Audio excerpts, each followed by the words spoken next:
Penggunaan bahasa Melayu di Nusantara berakar umbi hampir 2,000 tahun yang lalu. Dari bermulanya Empayar Sriwijaya pada permulaan kurun pertama Masihi sehinggalah kini. Bahasa Melayu digunakan sebagai bahasa lingua franca antara pedagang dengan rakyat yang berbilang suku bangsa. Kini, bahasa Melayu digunakan dalam semua aktiviti kehidupan, terutamanya di Malaysia dan Indonesia. Apabila direnungkan, kita akan bertanya, mengapakah bahasa Melayu dipilih menjadi bahasa rasmi negara-negara tersebut? Adakah disebabkan oleh bilangan suku bangsa Melayu paling banyak di Nusantara? Atau adakah kerana bahasa Melayu merupakan bahasa yang paling sempurna? Tahukah anda bahawa suku bangsa yang bertutur dalam bahasa Melayu sebagai bahasa ibunda adalah antara suku bangsa yang paling kecil bilangannya? Suku bangsa Melayu hanya menduduki daerah-daerah yang terhad, iaitu di semenanjung Tanah Melayu, di wilayah-wilayah selatan Thailand, di pesisiran pantai Sarawak, di pesisiran pantai timur Sumatera, di Kepulauan Riau dan di pesisiran pantai Kalimantan dan negara Brunei Darussalam. Jumlah suku bangsa Melayu di Nusantara tidak melebihi 40 juta orang daripada jumlah semua penduduk Nusantara yang lebih kurang berjumlah 240 juta orang. Jumlah ini hanya 1/6 atau hampir 17% sahaja daripada jumlah penduduk Nusantara itu sendiri. Bahasa Melayu juga bukanlah bahasa yang terulung kerana bahasa Jawa merupakan bahasa yang telah mencapai tahap kemajuan yang paling tinggi di Nusantara. Bahasa Kebangsaan A.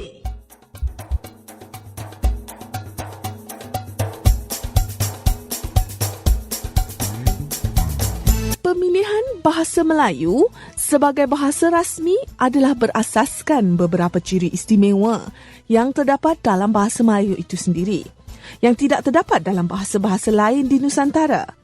Antaranya ialah 1. Bahasa Melayu senang dipelajari. 2. Tata bahasa dan sebutan kata-katanya lebih mudah. Dan 3.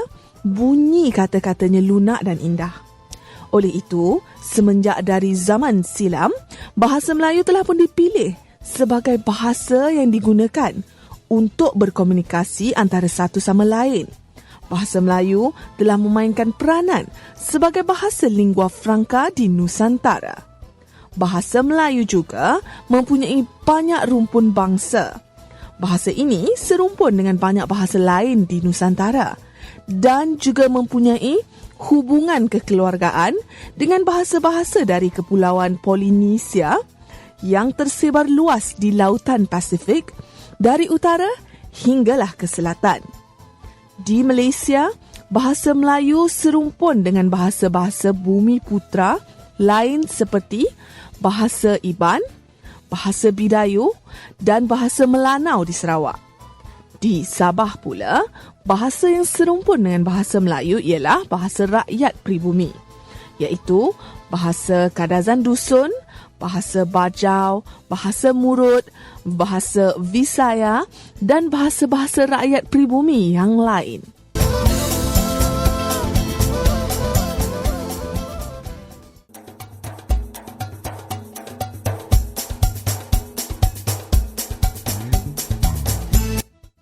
Menurut sejarah Melayu, bangsa Melayu ini ada mitosnya yang tersendiri. Permulaan kewujudan orang Melayu diketahui melalui riwayat dalam buku sejarah Melayu oleh Tun Sri Lanang, Bendahara Johor.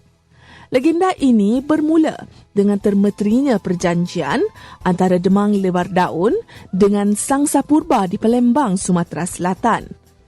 Dalam mitos ini diceritakan bahawa rakyat jelata Melayu telah bersumpah untuk taat setia kepada tuannya, iaitu rajanya, selagi raja itu bersifat adil. Apabila seseorang raja mengingkari janjinya, rakyat berhak untuk memalingkan kesetiaan mereka yang dikenali sebagai menderhaka. Mitos ini menjadi asas kepada etika kepimpinan Melayu dan ketaatan rakyat kepada pemimpinnya. Mitos ini mungkin wujud pada masa kerajaan Sriwijaya berada di puncak kecemerlangannya. Kerajaan Melayu Sriwijaya ini dibuktikan kewujudannya dengan terjumpanya batu bersurat di Kandasuli, sebuah daerah di Jawa Tengah. Batu-batu bersurat itu bertarikh 827 Masihi dan 832 Masihi. Bahasa Melayu yang digunakan pada batu bersurat tersebut ialah bahasa Melayu kuno dengan menggunakan tulisan Pali yang berasal dari India Selatan.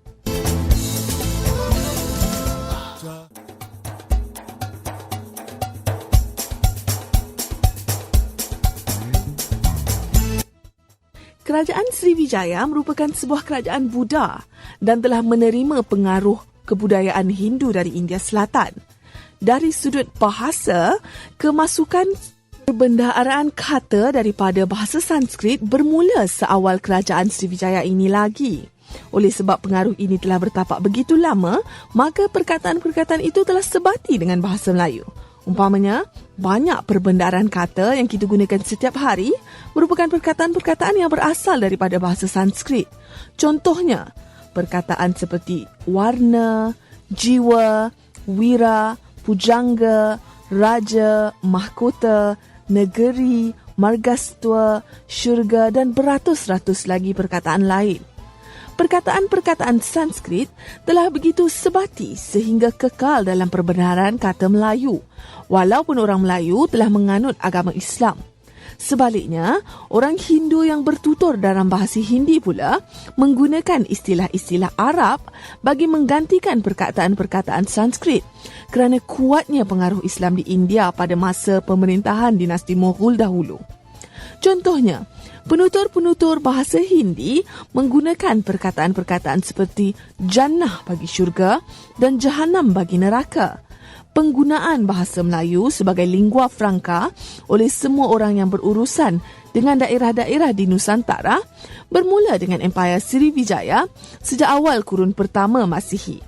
Penggunaan bahasa Melayu sebagai bahasa yang menyatu padukan rakyat di Nusantara ini kekal hingga ke hari ini.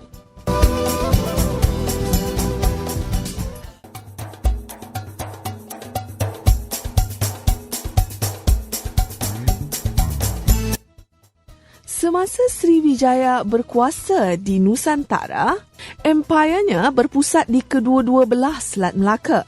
Di Sumatera, pemerintahannya berpusat di Palembang, manakala di Semenanjung Tanah Melayu, pusat pemerintahannya ialah di Kedah. Kedua-dua wilayah ini hingga kini merupakan wilayah berbahasa Melayu. Selat Melaka mesti dilalui oleh pedagang barat untuk berniaga ke negeri China dan begitu juga peniaga-peniaga dari sebelah timur halus melalui Selat Melaka untuk ke India dan seterusnya ke barat. Pedagang-pedagang ini perlu singgah di pelabuhan-pelabuhan yang terdapat di kedua-dua wilayah Sriwijaya ini. Pelabuhan-pelabuhan itu pula merupakan pusat perdagangan bagi pedagang-pedagang dari Nusantara, China, India dan dari negara-negara lain.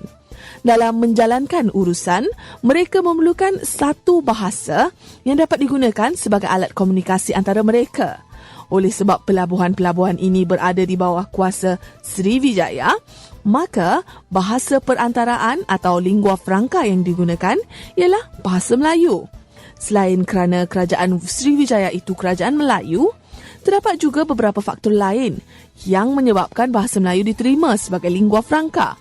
Di wilayah Sriwijaya ini, rakyatnya bukan terdiri daripada suku bangsa Melayu sahaja, tetapi juga terdiri daripada suku-suku bangsa lain, seperti suku bangsa Jawa dan Sunda di Pulau Jawa, Batak dan Aceh di Sumatera, dan Dayak di Kalimantan.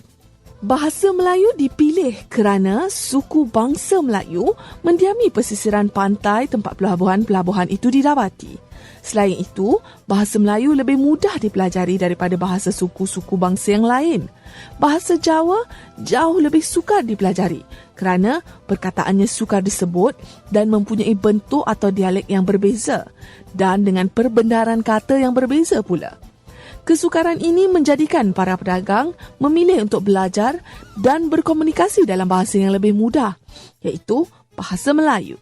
penggunaan bahasa Melayu dari semenjak zaman Sriwijaya dalam pelbagai lapangan seperti bahasa perdagangan, bahasa penyebaran agama, bahasa akademik